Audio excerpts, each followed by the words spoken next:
Before I launch into what an inverse function does, let's just talk really specifically about what functions do, because we've been doing a lot of plugging stuff into formulas, getting inputs and outputs, and when we talk about a function, we are talking about a rule that just takes one number and turns it into another.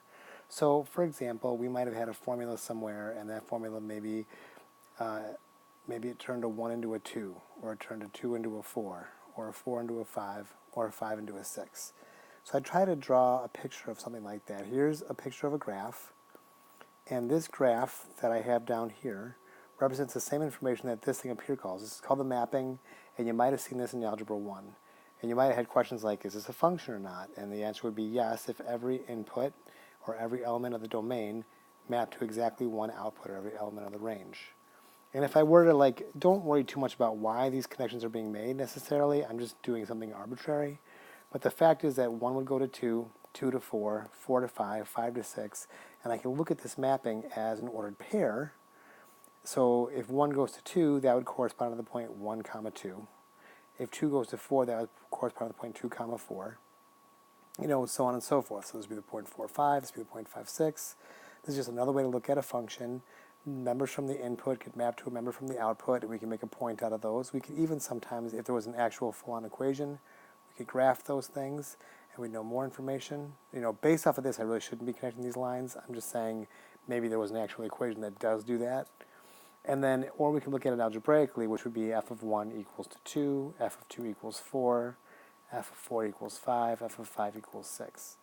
And again, don't get too hung up on why I'm connecting these numbers together specifically. I'm just saying this is a function, and if you give it a 1, it makes it a 2. If you give it a 2, it gives it a 4. So on and so forth. Now, an inverse function, basically, inverse means take me back to where I was, or undo what I did. So, two things. First off, when we're talking about inverses, we want, if we were to call this function f, we want the inverse to still use an f, but then we put this little negative 1 up here. It almost looks like an exponent, but it's not an exponent. This little negative 1 up here means that this function undoes what the function f did. So it's a way to connect these two functions. One's the function, one's the inverse, and they just use that notation that looks like an exponent to say it undoes it. Okay, so it's not an exponent. We don't treat it like an exponent. We don't pop this to the bottom and make it positive, nothing like that. It just means that this is going to undo what f did.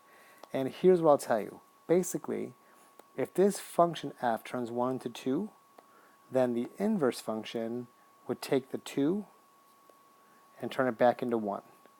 It would take, if the function turns 2 into 4, then the inverse function takes a 4, turns it back into 2. If the function turns 4 into 5, whoopsie doodle, turns 4 into 5, then the inverse turns 5 back into 4, and then, of course, you're getting the idea now, I'm sure, the inverse would take 6 and turn it back into 5. So what that would mean is that the inverse of f would look something like this, if I were to write it out with this kind of notation. And you can see that we're essentially, what we're doing is we're what was x is now y, what was y was now x. Like this is the domain of the inverse, and this is the range. So the things that were x for f are the range for the inverse, and the things that were the range for f are the domain of the inverse. So now put it another way, what was x for the function is y for the inverse, and what's y for the function is x for the inverse. So x and y literally just flip-flop. There'll be other discussions about how to tell if a function's invertible, if it's one-to-one, and I'll do that in the next slide. But I just want you to know that inverses, they undo what the function did, which means if the function takes any x and maps it to a specific y, the inverse takes that y and puts it back onto x. So the x and y essentially get flipped around. Check out slide 2 to hear about things like one-to-one, or whether or not a function is actually invertible, and then try and look at the examples. They'll make much more sense.